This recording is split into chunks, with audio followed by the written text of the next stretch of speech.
অনেক দিন পর একটা গ্রামের বিয়ের দাওয়াত পেলাম। আর সেখানে যাব না সেটা কি হতে পারে? আর এটা হচ্ছে আমাদের মাদারীপুর যাওয়ার সময় পদ্মার ব্রিজ। হ্যালো এভরিওয়ান, আসসালামু আলাইকুম। সবাই কেমন আছেন? আসলে অনেক দিন পরে একটা লং ভিডিও করলাম। তো যাই হোক, সবাই কেমন আছেন? আলহামদুলিল্লাহ, আপনাদের ভালোবাসা আমি অনেক ভালো আছি। তো তারপরে আমরা বিয়ের দাওয়াত খাওয়ার জন্য চলে গেলাম মাদারীপুর। এই হচ্ছে আমাদের মাদারীপুরের আশেপাশের জিনিসটা অনেক সুন্দর। আর বিয়ে যেহেতু আমার বড় ছেলের, তো আমি যেহেতু খালা না যেতে পারবোই না। আর বেড়াতে যাব, সেখানে মিষ্টি নিব না, সেটা কি কখনো হয়? তো যাই হোক, এটা হচ্ছে মাদারীপুর নতুন বাজারের মিষ্টি। আর আমি এই ছানার মিষ্টিটাই খেয়ে দেখলাম, আর অন্য অন্য মিষ্টিও খেয়ে দেখলাম, অনেক ভালো। তো তারপরে আমরা মিষ্টিগুলা খেয়ে চলে গেলাম। আর আমি যেহেতু ছেলের খালা, আর আমি বইয়ের মার্কেট করবো না সেটা কি হয়? কারণ মার্কেটটা তো আমাকেই করে দিতে হবে। তো অনেক দেখে শুনে আমি বইয়ের জন্য একটা শাড়ি কিনলাম। আর শাড়িটা কিনতে হবে লাল টুকটুকে, এটা আমার বড় অপুর কথা। তো যেই কথা সেই কাজ। তারপরে শাড়ি কেনার পরে আমি একটু নিজেকে দেখলাম যে আমাকে কেমন লাগে। তো মাশাআল্লাহ, দেখে অনেক সুন্দর লাগতেছে। তো আমার থেকে বউকে কিন্তু আরো বেশি সুন্দর লাগবে। তো তারপরে এক এক করে বইয়ের গহনাগুলো আমি ট্রাই করলাম। আর এগুলো ছিল গোল্ড প্লেটের। আর বইয়ের যে জিনিস মানে স্বর্ণের যে জিনিসগুলো দিবে সেগুলো তো যার যার বাসায় আছে। তো তারপরে দেখলাম আমাকে কেমন লাগে। আর গ্রামের বিয়ে যখন আমি গ্রামের মার্কেট মানে বিয়ের মার্কেটগুলো যখন করলাম, তখন সবাই বলতেছি কি কি মার্কেট করলাম। তো এক এক করে আমি সবাইকে মার্কেটগুলো দেখাইলাম। তো তারপরে দেখানোর পরে সবাই বলতেছে না, অনেক মার্কেটগুলো অনেক সুন্দর হয়েছে।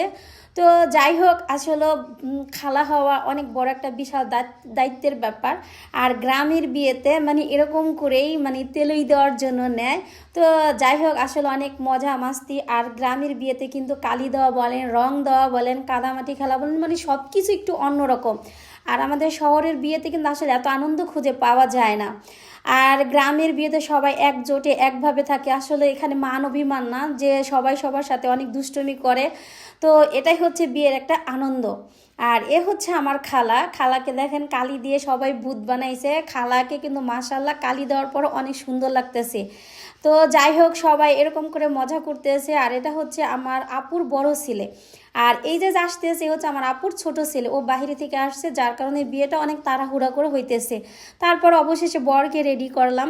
বরকে রেডি করার পরে যেহেতু ওর বাবা নাই, তো বরযাত্রীর জন্য আর কি অনেক লোক যাবে, সেই লোকগুলোর জন্য সবাই অপেক্ষা করতেছে। তারপর আমাদের অপেক্ষার পর শেষ, গাড়িটাও চলে আসলো। তো সবাই আল্লাহর তাআলার নাম নিয়ে রওনা দিল নতুন একজন লোক আনার জন্য। সে হচ্ছে আমাদের বাসার একজন অতিথি না, সে পার্মানেন্টলি একজন অতিথি। তো সেখানে গিয়ে সবাই খাওয়া দাওয়া করলো অনেক। তারপরে এখানে আমিও ছিলাম। আর এখানে হচ্ছে বর। আসলে বর তো খুব টেনশন করতেছে, একসাথে অনেকগুলো দায়িত্ব বরের উপরে পড়ে গেছে। যেহেতু বর বড় ছিলে, দায়িত্বটা তার একটু বেশিই হবে। আর এ হচ্ছে মাশাআল্লাহ মানে আমার ভাগনা বউ। হ্যাঁ, আসলে বউ অনেক পর্দাশীল, যার কারণে তাকে আমি একটা বোরখা নিয়েছিলাম, আর বোরখাটাই তাকে পরিয়েছি। তারপরে এই যে সেই বাসর ঘরটা কিন্তু আমি সাজিয়েছি। আর সাজানোটা কেমন হয়েছে সেটা অবশ্যই সবাই কমেন্টে জানাবেন। তারপরে বউকে প্রবেশ করালো, আর বউ সুন্দর করে ঢুকে গেল বাসায়। সবাই দোয়া করবেন ওদের জন্য।